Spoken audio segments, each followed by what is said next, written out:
baik. Apa rupanya Ustaz fungsi masjid? Pak BKM sudah ingat ini. Fungsi masjid pertama adalah dalam kitab Al-Masajid yang ditulis Abdus Sami, salah satu fungsi masjid Baitul Aqtiyah, rumah kenyamanan, rumah ketenangan.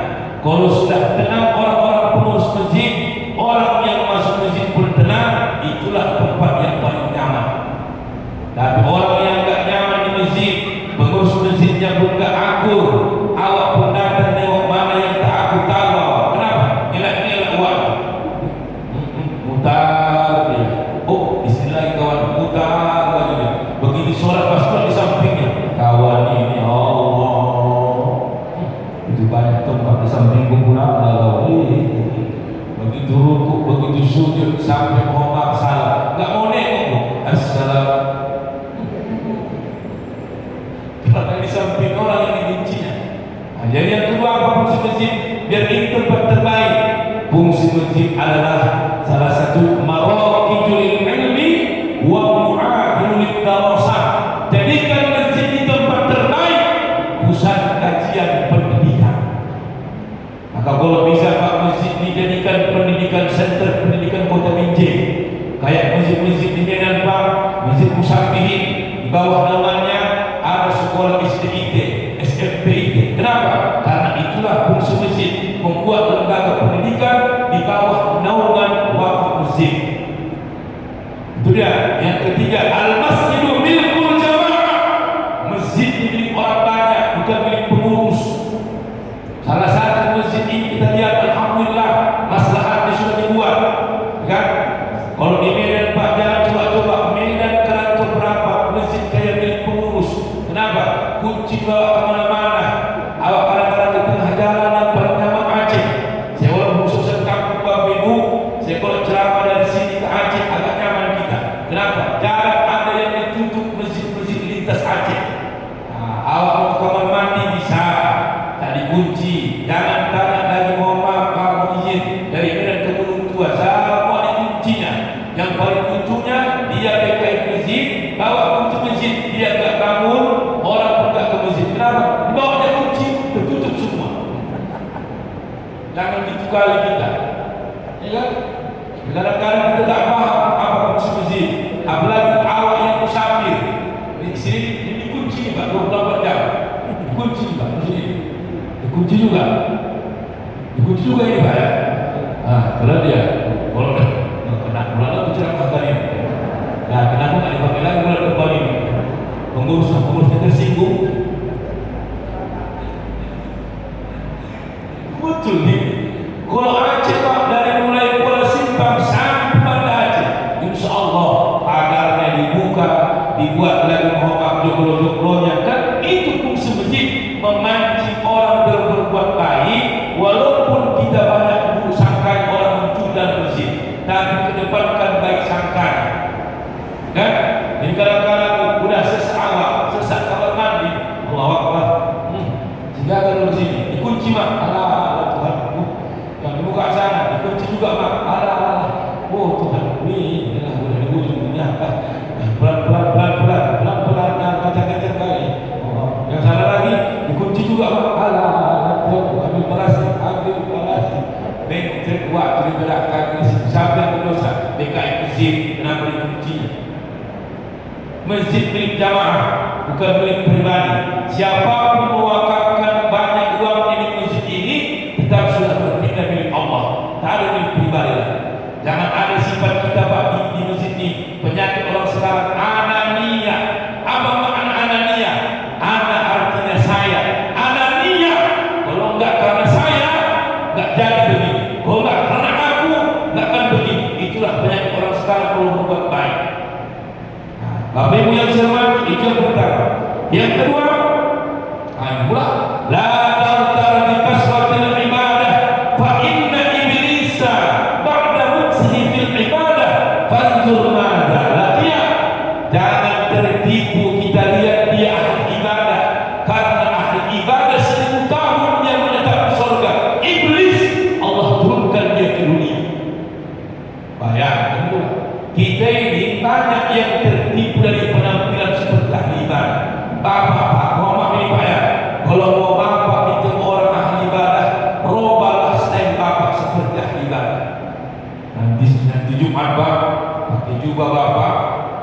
Di sorban kepala, sorban bahu di sini, duduk bapak paling depan. Jadi, astagfirullah. Allah,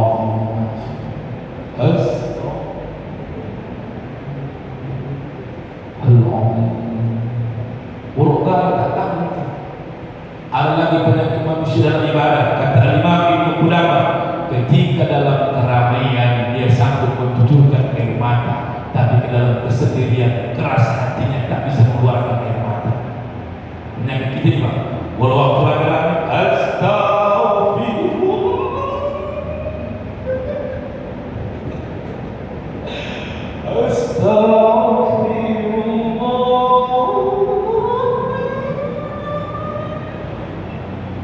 Buat sebelahnya pun nangis. Kenapa nangis? Nangis dia tengok kawan itu tak bisa lihat orang nangis. Ahli ibadah yang sebenarnya dia bisa menangis dalam kesendirian, tapi dia tutup ibadah di dalam keramaian. Penyakit kita juga usah qori, ustaz, imam, penyakit kami. Kalau datang wali kota, lain begitu.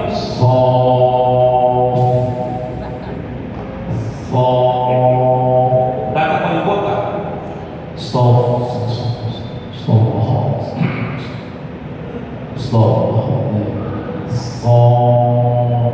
Wah, ingat dari tadi.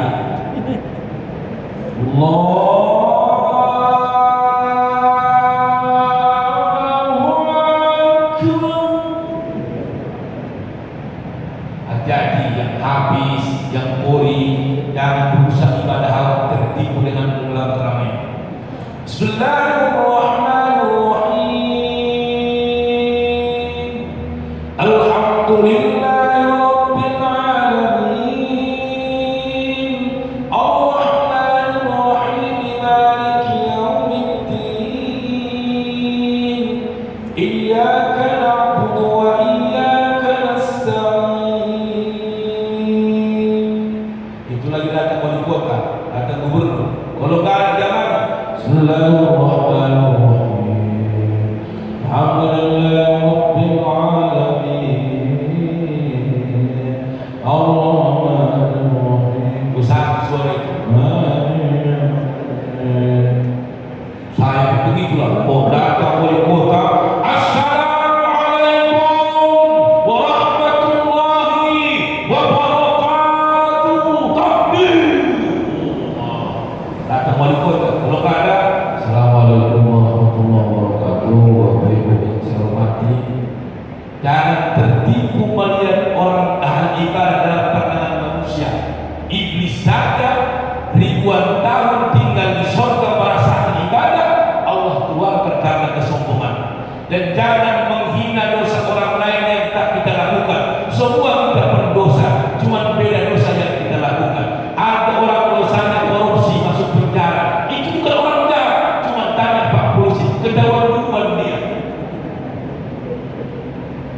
Banyak pemakai narkoba Pak Polisi, banyak bandar narkoba, banyak penzina, banyak tukang koruptor. Cuma bebas sekarang, makin berlanjut dosanya tak ketahuan. Tapi yang masuk penjara baru sekali makin langsung ketangkap. Nasib, itu bukan orang jahat. Allah buat langkah dia biar jangan melanjutkan langkah yang buruk, ketahuan dulu dalam pandangan manusia. Tapi yang merasa suci tadi, lawan bolak-balik masuk. Gawat semana nih kok. Pada pandangan manusia dia banyak dosa. Apa kata ulama? Tengok Pak. Kata ulama, alam tara annal ma'a yuhbasu ta'muhu law kana al-'abyadu safiyan. Apakah kau tak lihat air yang jernih, warna putih bening, terlihat dia suci, dan apa? Yuhbasu ta'muhu, tapi rasanya bau mencicikkan. Hati-hati, maka kita hari ini Pak, jangan suka merendahkan ibadah orang. Ada orang pakai paku di situ. Saya pernah Pak jumpa jamaah tabligh, waktu duduk dibukanya jubahnya paku. Belum tahu Pak. Cuma udah bengkok, udah duduk rasa. Rupanya bengkok bulan negara bawaan kulit. Nah, ini satu matanya ke bawah, satu ke atas bawaan kulit. Wah, merah nggak berubah. rupanya karena kulit ribut belok tengok apa katanya, Pak abang udah berapa lama masuk jamaah tabligh? Kata dia, aku Ustaz masuk jamaah tabligh baru 2 bulan. Cerita dia, Pak, aku mau Ustaz kalau pakai aduh berat naraya mau Ustaz berat ngomongnya pun tahu. Kalau mencuri Pak Ustaz kita ini semua yang hilang itulah pelaku berarti handphone yang hilang kau lah pencuri begitu. Nah dia bersama apa? Akhir terjadi Pak. Tapi begitu seorang pendosa tahu dia banyak dosanya, lebih menyadari kesalahannya daripada kayak kami ini yang gak tertipu orang melihatnya. Padahal mungkin lebih banyak dosa ketimbang kita. Beliau ajari maka dosa yang tak ada ampunan masa lalu yang dilakukan satu-satunya adalah syirik. Mulai hari ini jangan berbuat syirik kau.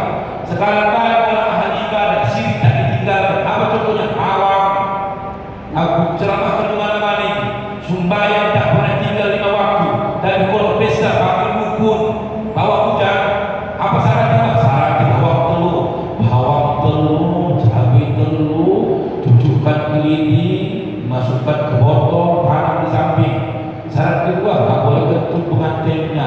Dan tak boleh kentut pengantinnya macam mana? Tak kentut kalau mulai jam 8 pagi jam 10 sampai jam 5. Begitu gerimis, aku gerimis untuk kau sikit bahagia, sikit gerimis. Yakin pula dia. Begitu datang juga hujan, Pak, hujan juga Pak. Syarat ketiga, cara dalam satukan ke seng, cara dalam satukan ke seng. Dari mana pula syarat? Jangan Pak. Kalau datang apa-apa jangan rusak ibadah kita kata sini. Berdukun, hilang kereta, tembakkan dulu. Sudah kita jadi Pak, tetapi selesai.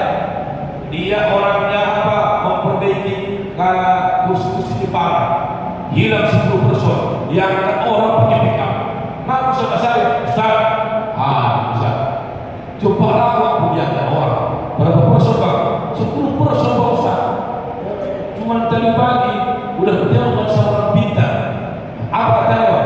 Katanya Ustaz pencurinya bukan orang jauh, orang dekat pencurinya. Aku berkata ciri-cirinya gemuk, hitam, bereok, kurang ajar. Aku yang pikir. Pasti aku lihat ciri-cirinya Pak. Aku nggak curiga wajah aku. Jadi hari ini kita jangan la taftar bi kasratil ibadah fa inna iblisa ba'da nafsihi fil ibadah fanzur ma'adha laqiya. Jangan kau tertipu orang yang banyak ibadah dalam pandangan manusia, karena iblis yang lama tinggal di surga. Lihatlah apa yang terjadi, dikeluarkan dia karena kesombongannya. Yang ketiga, la taqtabiru yadis salih wala sahsa'ahu bil mustafa fala yanfa' bil hudi fala yanfa' bil kufar wal munafiq. Jangan kau tertipu melihat orang yang terlihat soleh, kokoh istiqamah, karena Nabi saja yang dia melakukan kebaikan, orang tak semua suka dengan kebaikannya gara-gara orang kafir, orang munafik. Oh maaf ya, awak ceramah baik tak suka juga orang. Awak ceramah nanti terlalu keras, dibilangnya awak mohon maaf tak suka sesuai dengan sunnah. Nanti ceramah awak agak-agak ringan sedikit, ada lucu-lucunya, kata orang Ustaz ini pun melawak aja. Semua serba salah. Makanya jangan berharap pandangan manusia. Apa yang kita lakukan berbuat baiklah, karena orang munafik tidak akan pernah senang melihat orang berbuat baik. Nabi Muhammad kurang baik apa Pak? Dibilang orang dia orang gila. Nabi Muhammad Rasulullah kurang baik apa? Dibilang dia penyihir. Maka hari ini juga kita begitu. Awak datang ke masjid pakai jilbab, alah, bener ini ada. Awak nanti ke masjid tiba-tiba pakai lobe polisi, gaya kawan ini. Hari Jumat aja ini katanya pula. Dicontoh Pak, contoh.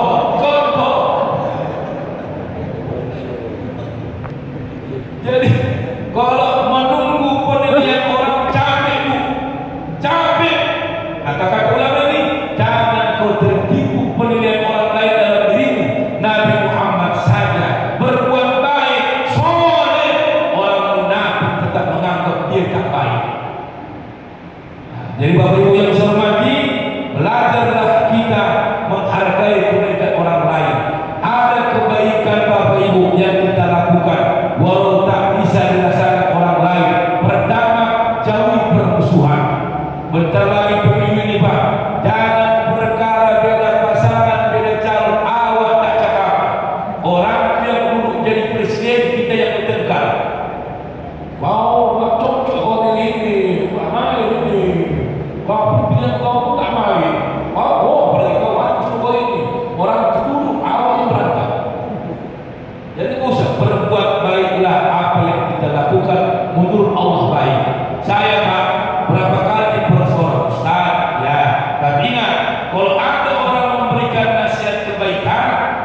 Ustaz ceramah oke, suara lantang, cuma satu nasihat saya, apa itu Pak?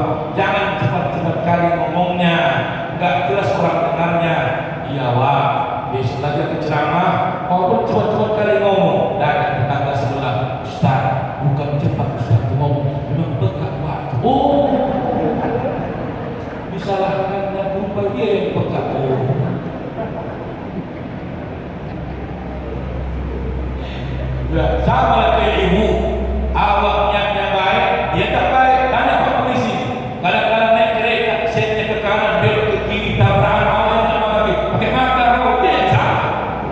Udah jelas setnya ke kanan, belok ke kiri, tabrakan, kau pakai mata, jalan kau, awaknya bila kecil, karena dia sama. Begitulah hidup itu. Banyak kebaikan yang kita lakukan, sedikit dalam pandangan orang besar pahala. Apalagi Ramadan ini Pak mau datang, hanya tinggal berapa hari lagi. Berbuat baiklah, jangan menunggu penilaian manusia, penilaian Allah. Apa kebaikan yang kedua yang sudah ditinggalkan? Permohonan maaf. Maka Nabi banyak membaca doa, Allahumma innaka afuwwun karim, tuhibbul afwa fa'fu anni ya karim. Ya Allah ya Tuhan kami, sesungguhnya Engkau Maha Pemaaf, fa'fu anni. Maka maafkanlah aku ya Allah.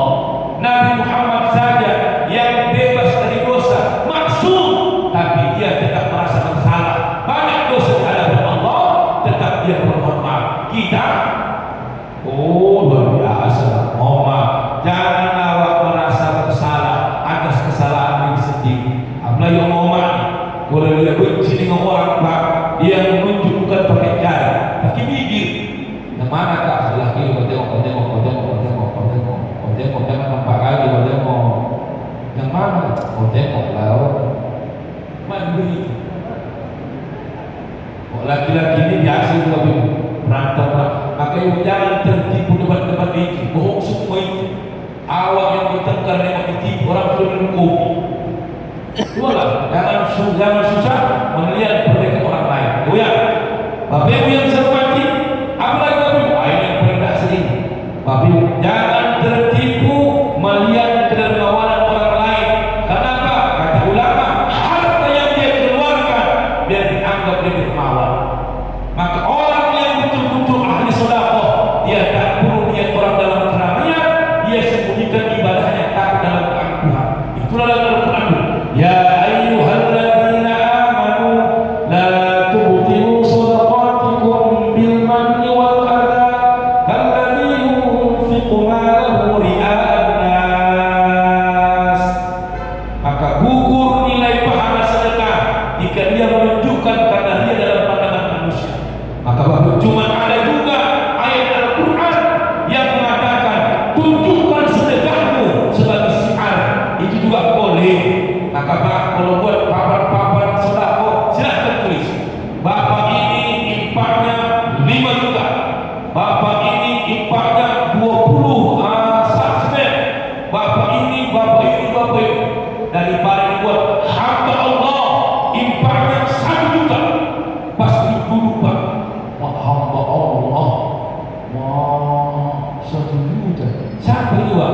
Sebenarnya gini, gua gak mau cerita, sebenarnya hamba Allah sama gitu.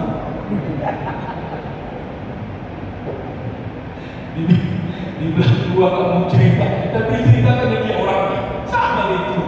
Cuma dua gak bilang teman kotanya, kau bilang gua adalah hamba Allah. Tulisan hamba Allah, sifat hamba setan. Jadi kita ini langsung aja Pak, berbuat begitu. Cuma ada sedekah yang tak dianggap orang baik, tapi wajib kita keluarkan. Pertama Pak, orang tua. Tak perlu orang tahu berapa yang kita kasih, tapi Allah tahu berapa yang sudah kita kasih. Orang tua tak wajib tak meminta, tapi wajib anak memberi. Seulangi, orang tua tak wajib meminta, tapi anak wajib memberi. Orang tua tak pernah minta bunda, saya dari Allah ini musik. Orang tua saya tak pernah minta sampai diterima, tak pernah minta. Nyikir yang sering. Kalau minta tak pernah. Itu orang tua. Assalamualaikum. Apa cerita maksiat?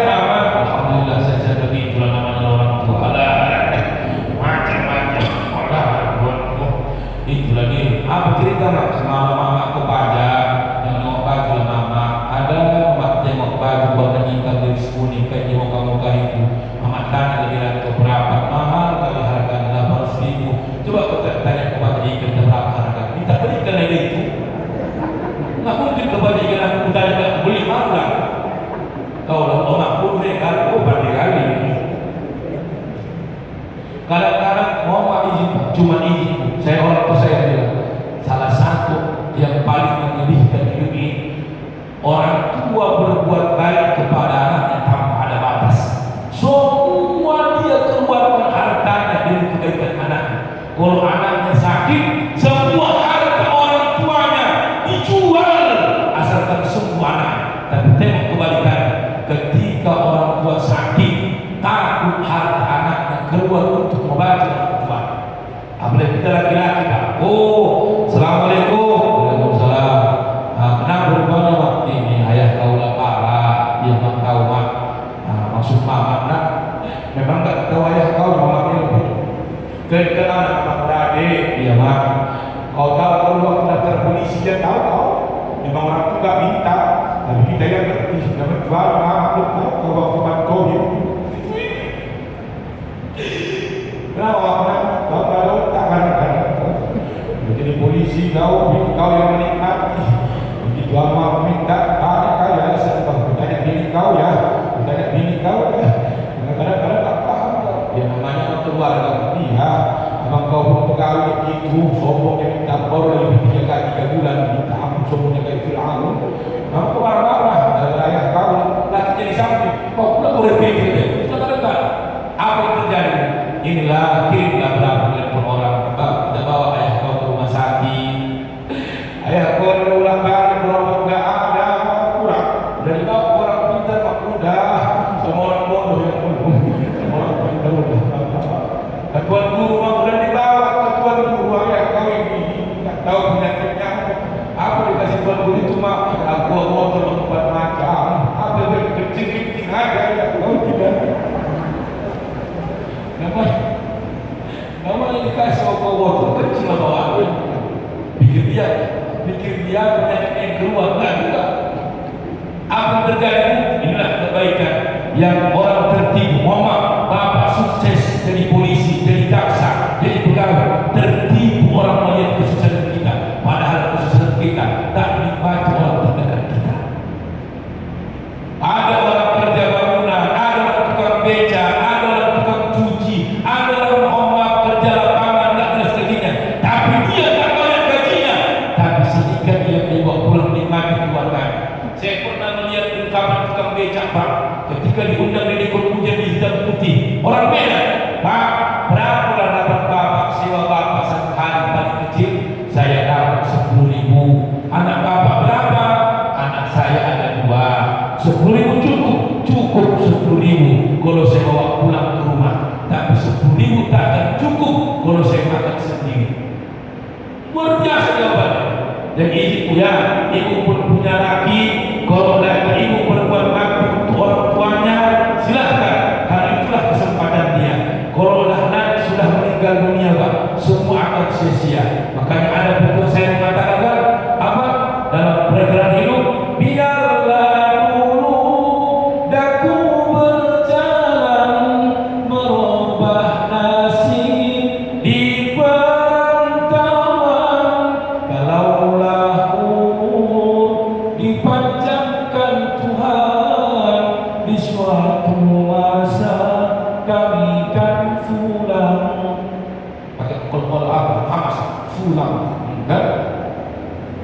yang kedua ada kebaikan yang tak dilihat orang menganggap kita pelit padahal kita dermawan apa berinfak kepada ahli ilmu panggil tuan-tuan guru ini panggil habis Quran ini datangi dia walaupun orang tak melihat kita tapi Allah yang mencatatnya daripada orang-orang sekarang apalagi musim-musim kali ini kumpulkan datang rumah ya Allah di bapaknya ini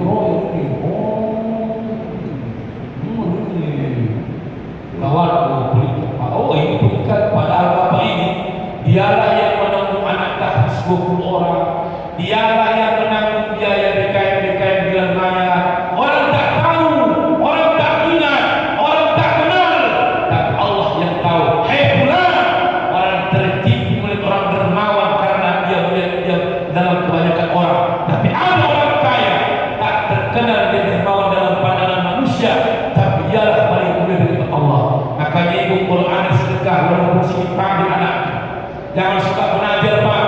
Manusia yang pelit adalah manusia yang suka menajar. Sini dulu Pak.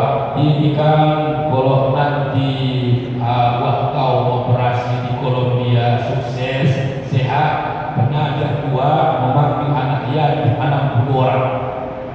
Besok datang anak wajar dua enggak udah lewat dua kau sungguh ada. Tadi pula kakak pula sungguhnya kok lewatnya dipanggil. Coba jangan begitu. Makanya kalau istilah bangsa dulu, macam mana kau mendapat ikan kalau umpan negara? Macam mana mau dikabulkan Allah Pak permintaan kita yang mengorbankan tak ada? Kenapa begitu? Suka datang dulu hasilnya, tapi tidak mau berkorban.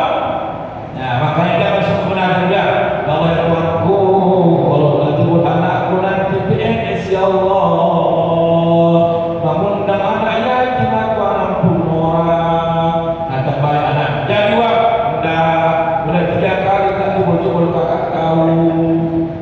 Yang betul itu undang dulu anak yatimnya, baru minta doa dari mereka. Itu yang betul. Orang sekarang terbalik, berhasil dulu yang kita niatkan, baru kita berkorban. Salah. Nah, itu adalah jangan tertipu. Kemudian bagusan kita Pak Muhammad PKM mesin, kumpulkan uang bapak yang orang polisi ini, tentara semua, kumpulkan per orang 20.000. Nah, survei orang-orang yang lemah, datang ke rumah walaupun tak dipoto, ya kan?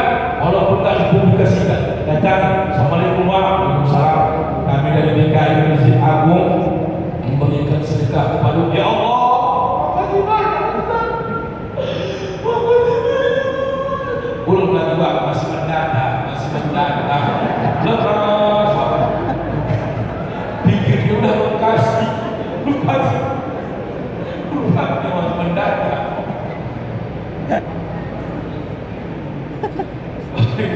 Yang saya hormati, itulah orang-orang tertipu Pak. Izin Pak ya. Jadi 4, jangan tertipu dalam pandangan manusia. Pertama, jangan tertipu orang di tempat yang soleh, di tempat yang baik. Tempat terbaik adalah surga. Nabi Adam saja dikeluarkan dari surga karena ada orang yang tak suka dengan tempat terbaik untuknya, yaitu iblis. Yang kedua, jangan tertipu dalam pandangan manusia orang yang banyak ibadah, karena iblis ribuan tahun tinggal di surga karena kesombongan dalam dirinya ahli ibadah, dikeluarkan dari surga. Yang ketiga, jangan tertipu melihat orang berbuat baik dalam kesolehannya, karena kesolehan terbaik adalah jangan menunggu penilaian pandangan manusia. Berbuat baik saja. Nabi Muhammad saja orang yang terbaik, orang paling baik. Orang munafik tak suka melihat. Maka hari ini Pak, izin Pak, musuh kita bukan orang kafir, musuh kita bukan yang bukan beda agama dengan kita. Musuh kita sampai detik ini adalah orang-orang munafik, sama-sama pakai peci, sama-sama pakai lobe, sama-sama sholat, tapi saling menjatuhkan sahabatnya sendiri, saling menjatuhkan agamanya sendiri, saling menghancurkan negara sendiri. Padahal kita satu tujuan, satu agama, tapi berbeda niat dalam pandangan baik dalam pandangan manusia. Yang keempat, jangan tertipu. Dia dermawan dalam pandangan manusia karena ada tujuannya, tapi dia adalah orang yang dermawan dalam kesendiriannya dan Allah yang menilainya. Mudah-mudahan bermanfaat. Inilah yang saya sampaikan dalam